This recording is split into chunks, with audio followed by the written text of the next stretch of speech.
Hello વિદ્યાર્થી મિત્રો, એજ્યુકટેકનો ચેનલમાં આપનું સ્વાગત છે.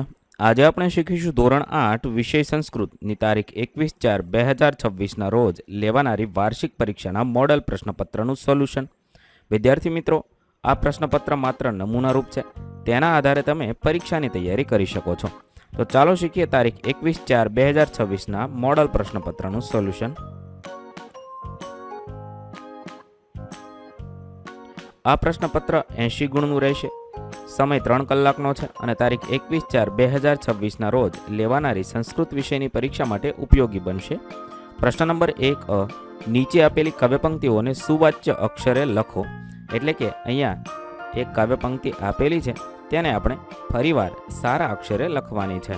ગંગ સિંધુ સરસ્વતી ચ યમુના ગોદાવરી નર્મદા કાવેરી સરયુ મહેન્દ્ર તનયા ચર્મણવતી વેદિકા ક્ષિપ્રા વેત્રવતી મહાસુર નદી ખ્યાતા જયા ભંડકી પૂર્ણા પૂર્ણ જલે સમુદ્ર સહિતા કુર્વંતુ મે મંગલમ. પ્રશ્ન નંબર 1 નીચે આપેલા પરિચ્છેદનું અનુલેખન કરો. અહીંયા આપેલો ફકરો ફરીવાર લખવાનો છે, સુંદર અક્ષરે લખવાનો છે. ઈદમ સચિવાલયમ ભવનમ અસ્તિ અસ્મિન ભવેન વિધાનસભાયાઃ અધિવેશનાની ભવન્તિ અસ્મિન્નેવ ભવને સ્થિત્વા રાજ્યસ્ય મન્નિણઃ સચિવાઃ અન્યે ચ અધિકારિણઃ રાજ્યકાર્ય સંચાલયન્તિ.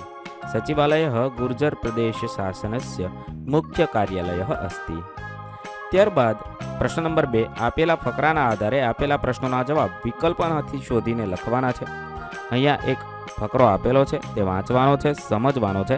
તેના આધારે નીચેના પ્રશ્નોના જવાબ લખવાના છે. 1 વિવેકાનંદસ્ય વિદ્યાલયે કહ ઉત્સવઃ ચલતી. 4 ઓપ્શન આપેલા છે. સાચો જવાબ થશે ખેલ મહોત્સવ ચલતી. 2 સર્વે બાલકાઃ કીદૃશા સંતિ. 4 ઓપ્શન છે. સાચો જવાબ થશે પ્રસન્ના સંતિ. 3 કે શીઘ્રતયા ધાવંતી. જવાબ થશે બાલકાઃ. 4 કે ઉચ્ચે વદંતી ધાવતુ ધાવતુ ત્વરિતમ ધાવતુ. 4 ઓપ્શન છે. સાચો જવાબ થશે કતિપય બાલકાઃ. 5 શીઘ્રતયા ઇત્સ્ય પદસ્ય સમાર્થાથમ પદમ કિમ. જવાબ થશે ત્વરિતમ. 6 બાલકાઃ કિમ કર્તુમ ઇચ્છન્તિ. જવાબ થશે કૌશલ્યસ્ય પ્રદર્શનમ કર્તુમ. ત્યારબાદ પ્રશ્ન નંબર 3 સંસ્કૃતમાં 5 થી 6 વાક્યમાં ઉત્તર લખવાના છે. 1 મમ વિદ્યાલયસ્ય ખેલ મહોત્સવ. તો મમ વિદ્યાલયસ્ય ખેલ મહોત્સવ અતીવ રોચક આસીત. अस्मिन् महोत्सवे विविधाः स्पर्धाः आयोजिता आसन्. अहम् अपि दौड स्पर्धायां भागं गृहीतवान्. मम मित्राणि फुट्बाल् क्रिकेट् च क्रीडन्वन्तः. विजेतेभ्यः पुरस्काराः अपि दत्ताः. सर्वे छात्राः उत्साहेन महोत्सवम् अभवन्तः. આવી રીતે તમે 5 થી 6 વાક્યમાં જવાબ લખી શકો છો. બીજો છે મમ દેશઃ. મમ દેશઃ ભારતઃ અસ્તિ. ભારતઃ એક મહાન દેશः अस्ति. अत्र विविधाः भाषाः धर्माः च सन्ति. भारतस्य राजधानी दिल्लीनगरम् अस्ति. अत्र अतीव रमणीयतानि संस्थानि सन्ति. अहं स्वदेशेन गर्वितः अस्मि. प्रश्न नंबर 4 કૌંસમાં આપેલા શબ્દનો ઉપયોગ કરી વાક્ય બનાવવાનો છે. શિક્ષિકા આસંદ. તો 4 ઓપ્શન આપેલા છે. સાચું વાક્ય બનાવી શકાય શિક્ષિકાયાः આસંદः अस्ति. બીજું છે મક્ષિકા દ્વિચક્રિકા. જવાબ થશે મોક્ષિકાયા દ્વિચક્રિકા અસ્તિ. ત્રીજું છે દર્શના શાટિકા. જવાબ થશે દર્શનાયાः શાટિકા અસ્તિ. પ્રિયંકા લેખની. જવાબ થશે પ્રિયંકાયાः લેખની અસ્તિ. પ્રશ્ન નંબર 4 આપેલ ઉદાહરણ મુજબ સંસ્કૃતમાં વાક્ય બનાવો. બાલકઃ પઠતી. તો બાલકઃ પઠિષ્યતિ એવી રીતે બનાવવાના છે. આશિષઃ વદતિ. તો આશિષઃ વદિષ્યતિ. દિવ્યા ખાદતી. તો દિવ્યા ખાદિષ્યતિ. ઉદય કથયતિ. ઉદય કથિષ્યતિ. સાક્ષી હસ્તિ. તો સાક્ષી હસિષ્યતિ. આવી રીતે સંસ્કૃતમાં વાક્ય બનાવીશું. પ્રશ્ન નંબર 5 આપેલા ગુજરાતી શબ્દો માટેના યોગ્ય સંસ્કૃત શબ્દ વિકલ્પમાંથી શોધીને લખવાના છે. દરરોજ. તો પ્રતિનિધમ. શરૂઆત. તો જવાબ થશે આરંભ. આંખ. જવાબ થશે ચક્ષુઃ. બળદ. જવાબ થશે વૃષઃ. પ્રશ્ન નંબર 5 નીચે આપેલ વાક્યોને સંસ્કૃત ભાષામાં લખવાના છે. ત્રણ ચોર ચાણક્યના ઘરમાં પ્રવેશે છે. તો ત્રયઃ ચોરાહ ચાણકસ્ય ગૃહે પ્રવિશંતિ. બીજું છે મારા ઘરની બાજુમાં બગીચો છે, તો મમ ગૃહતઃ સમીપે ઉપવનમ અસ્તિ.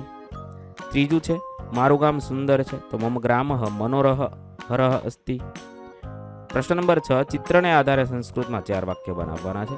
અહીંયા એક ચિત્ર બગીચાનું છે, તેના આધારે આપણે લખીએ બાલકઃ ઉપવને ક્રીડંતી, એકઃ બાલકઃ ઇલાયમ ઝૂલતી. ત્રીજું છે કન્યા કંઠસૂત્રેણ ઉચ્છલતી. ચોથું દ્વૌ બાલકો પાદકંદુકમ ક્રીડતઃ. પાંચમું એકઃ બાલકઃ વાહન ક્રીડકેન ક્રીડતી. ત્યારબાદ પ્રશ્ન નંબર 7, નીચે આપેલા વર્તુળ પરથી સંસ્કૃતમાં 4 વાક્ય બનાવવાના છે. અહીંયા એક વર્તુળ આપેલું છે, તેની અંદર શબ્દો છે, તેના આધારે વાક્ય બનાવવાના છે. પહેલું છે ક્રીડકઃ કંદુકમ ક્ષિપતિ, ધાવકઃ ધાવનમ કરોતિ, શબાના લેખમ લિખતિ, માતા ભોજનમ કરોતિ, રાધા અભ્યાસમ લિખતિ, લેખકઃ લેખમ લિખતિ. ત્યારબાદ પ્રશ્ન નંબર 8, નીચે આપેલ શ્લોક કાવ્ય પૂર્તિ કરવાની છે. મ્યાઉ મ્યાઉ નિદ્રાતી, તો મ્યાઉ મ્યાઉ માકુરુ ઘોર વિરારમ, ચલ ચલ રે ખલ ચોર બિલાડ, સ્નિગ્ધા મુગ્ધા સેવિત દુગ્ધા પુત્રી મમ ખલુ નિદ્રાતી. પછી છે પર્વતાગ્રે, પર્વતાગ્રે રથો યાતિ, મુમૌ તિષ્ઠતી સારથી, ચલતી વાયુ વેગેન પદમેકમ ન ગચ્છતી. ત્રીજું છે પથી પથી, તો પથી પથી જનસંચાર, નુપુરુરવ ઝંકાર, વિપટે ખગ કુલરવ, ચરિતુમ ચલિતા ગાવ.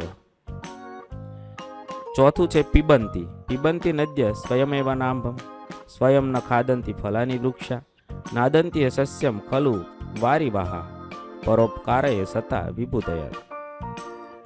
પ્રશ્ન નંબર 9, કૌંસમાં આપેલા શબ્દોમાંથી યોગ્ય વિકલ્પ પસંદ કરી ખાલી જગ્યા લખવાની છે. અત્ર વિદ્યાલયમ ખાલી જગ્યા અસ્તિ, જવાબ થશે તત્ર અસ્તિ. 2, ગુરુદેવ અહમ ખાલી જગ્યા ભવત શિષ્યમ ભવિતુમ ઈચ્છામિ, જવાબ થશે અપી. ત્રીજું છે ખાલી જગ્યા ગુરુવાસરઃ, તો અદ્ય. 4, અહમ ખાલી જગ્યા સત્યમ વદાતિ, અહમ સર્વદા સત્યમ વદામી.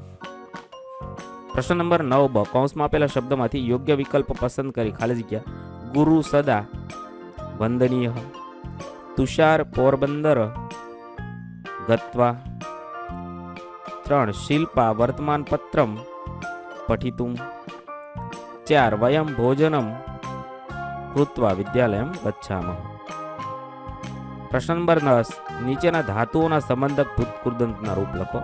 નમ તો નત્વા, મન તો મત્વા, ની તો નીત્વા, જી તો જીતવા, રચ તો રચયિત્વા. આ રીતે ભૂતકૃદંત લખીશું. વિદ્યાર્થી મિત્રો, સૌને પરીક્ષા માટે બેસ્ટ ઓફ લક. નવા વિડીયો સાથે ફરીથી મળીશું, ત્યાં સુધી અલવિદા. વિદ્યાર્થી મિત્રો, આપેલા વિડીયોની જો તમારે પીડીએફની જરૂર હોય તો તમે આપણી એપ્લિકેશન સ્માર્ટ સાથી પરથી મેળવી શકશો. વિદ્યાર્થી મિત્રો, આપણી એપ્લિકેશન સ્માર્ટ સાથી પ્લે સ્ટોરમાં આવી ગઈ છે, જેની અંદર તમે બધા વિભાગ જોઈ શકો છો. તેની અંદર વિવિધ ધોરણ છે. ધોરણ ઉપર ક્લિક કરતાં વિવિધ વિષય ખુલશે. વિષય ઉપર ક્લિક કરતાં તેની અંદર આવતા પાઠ ખુલશે. તેની અંદરથી તમે પાઠ્યપુસ્તક પણ ડાઉનલોડ કરી શકો છો. તેની અંદર આપેલા પાઠમાં ક્લિક કરતાં તમે પાઠની પીડીએફ, સ્વાધ્યાયની પીડીએફ, સ્વાધ્યાયન પોથીની પીડીએફ, પાઠના વિવિધ વિડીયોઝ, સ્વાધ્યાયના વિડીયોઝ, સ્વાધ્યાયન પોથીના વિડીયોઝ બધું જોઈ શકો છો અને ડાઉનલોડ પણ માત્ર એક ક્લિકમાં કરી શકો છો. વિદ્યાર્થી મિત્રો, આપણી એપને સપોર્ટ કરજો, ડાઉનલોડ કરજો.